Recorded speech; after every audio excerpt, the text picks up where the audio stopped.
كاك عبد السلام شلوني؟ اهلا سجانا باشين كاك عبد السلام اتولي دوانا كدا لسر دزجي كتني كاك دريسي نانوا على قصي زور قوري كرديا من قصي قور نام ومنوت وكاك اي لميديا كانوا بلاو كرايتوا عادتي انارتيا كاك بخوا شت ولا يقرنوا كان كاك باشا الرئيسية من تنها وتم او كبرايا ايش يا كنا نوانا بو اي ولا راجان دين استكتان قورك الدكتان باو بالواب كمن قصي براجان دين كموتوا وتما او ايش يعني اوي بلاو كمو كاك عبد السلام بريم كاك عبد السلام علي ان ارتي قصي راس بدقيق لا بابا بوش اخر بو اوش طالع ايام من بخوم روجنا منوسو مناو قادر نادر لو هندي تلفون لود كرديا ديدكم كاك قادر والله ما اما بوش شتي ليش بشو قورب كانه نا اخر لو كاك عبد كتير والله ميدان والله موضوعك او انت قورنيه كاك خلك كم مشاكل قورتري هيا كاك عبد السلام اخر ازانتي او ان ارتي من برشي قوري بزاري تولي دوانش دالو نالي امر قصي وعم نكدي لو هستي هم خلق برين دار دكن اخذ دبي بينم دبي اموي بينم شيان وتو اي باشا ولا دنيا كو لورون كدنا ونادي بلي راسني من قسم نكدي من بيني وكاك من نم بيني وان ادي كو صادري وامنا قوتوا ادي كو دري استوامنا قوتوا من قصي قور وسي قصي قوربنا وتو باشا رأيت ولا سدزجي كردنا كاك عبد السلام كاك والله من لو يقول ما من لقد تسجيل كدني هيك كسكنيم بالي بلام هل كسيك رخناه سنوري خوي هيا كاكا جوازي هيا من باسي او كرناكم بس وي قصدي رخناه شتيكا يا ساهر يا لهمودني يا لعراقش هل كسيك اقل تو وكند وشد بكاري هنا او ما في اي شكايات لتوكد دبي اما هندجار جوازي كان بين الشتي قوله وكو ازادي دربرينو بين سنور بو اوي من ازاديه كم نابي زرر بكين تبرانبري خوم رخنا شتيكا واجر هندو شيء مثلا من اجر قدم قصي قوري كردوات وان شكايات اللي كتكاك اجر بتوبه من عليتو نظاني اتوان شكايات اللي بس كاك اول بسنور رخنا وهذا البرين در اجيد كاك عبد السلام بس او حزبيتو كقرتي او حكومتي ايوه بي اوي حكومتي النية ذاك من شغلاتي ما وقدو تخوا من مسؤوليتهم هيا ونهي شلون كادري بارتيني علاقتي بونية من علاقتهم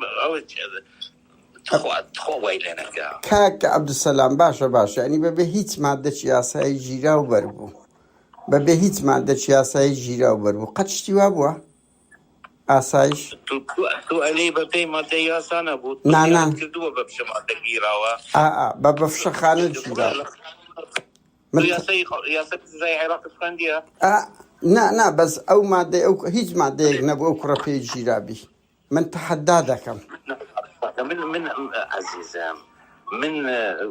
بريالي قلت لك هي مبيني وتاكو بالابدوراسك يا بس كاك عبد السلام يك بسياري كا اتبيدوا جنزك اجا تورجبي اجر هرسن دو قصي واخ او نكر تورجبي هليج بتي او تاوان بيان او تاوانا مثلا هوليت بري باسي بوا بري دزو زردبو او همو ملها هيا ونيا خلق آزادي بيرو راينيا چهاني سكايت يا بهوليس خيني او همو الشهيدي جاشو امنو بأسي كان قصة ساعة زدولي كلاوين در يعني چهاني سكايت يا كاك عبد السلام القصة كردية بالي تو ببرسة لو كسي كأليت سكايت يا كاك لمن نبرسة بس امنكو بسيارك دكم يعني جنزك تورا دبي شلون تو برلمانتاري بارتي بوي تو بابا من برلمانتار نيم من برلمانتار بو بيش 20 سال ايه ازام كادير جدياري بارتي ناود بخير قادر نادر قادر نادر حزكي من استاذ تسجيلك كما هو وقصكي خوم عليهم تاكو منه تصبحين من تشتكينا او عزيزم خلق آزادة شيء عليك بابيلة تناطوني من بكي شاهد أو راستا راسنية من أتوانم جملة بي أو ين عرتي ئەگەر لات ئاسایی بیبزام چت گوتیە لەسەر ئەوەی يقولون قالوا بقرا كذا قالوا ئێتو بە خۆت دەڵێ ئەمن وام نەگوتیە وایان بەدەو بڵاو کردی عزيز كاكي خون بخدا دقيقة خون ببورا كاكا باشە کاک عەبدولسەلام پەیامەکە گەیشت برا ئێستا ئەتو نەهی دەکەی کە NRT تۆمەتیان وتی دروست کردیە ئەتوات نەکردیە من وام نوت وانا خير سازالي من أقصان عليه باشە زۆر سپاس